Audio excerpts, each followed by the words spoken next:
authorities south of the border, which creates a strong platform for local authorities in Scotland to undertake their financial planning, which has been part of the long-term commitment of this administration. Question number 4, Kenneth Gibson. To ask the Scottish Government what the impact on Scotland's future budgets would be of not adopting the index deduction per capita method as a block grant adjustment mechanism in the fiscal framework. Cabinet Secretary, please. Presiding Officer, independent academics such as Professor Anton Muscatelli have estimated that the proposals that would take forward the levels deduction or indexed deduction mechanism would reduce the budget of the Scottish Parliament by up to £7 billion over a 10-year period. Any mechanism that would systematically reduce the Scottish Government budget simply as a result of devolution and before the Scottish Government makes any policy choices is unacceptable and will not be agreed by the Scottish Government. Kenneth Gibson. I thank the Cabinet Secretary for that answer.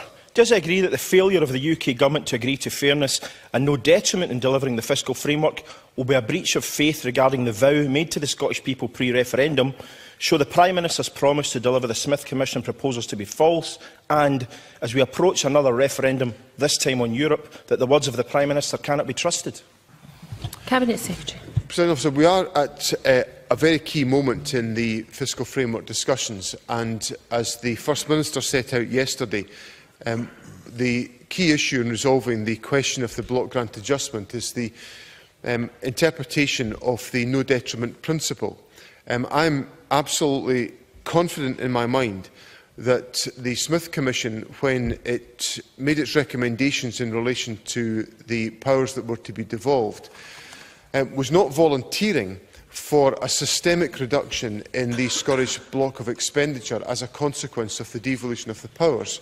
What it was agreeing to was the devolution of the powers on essentially a no better off, no worse off principle. When it came to the exercising of these powers, that is a different matter, where there is clearly a risk that has to be accepted by the Scottish Government, and we are prepared to accept that risk.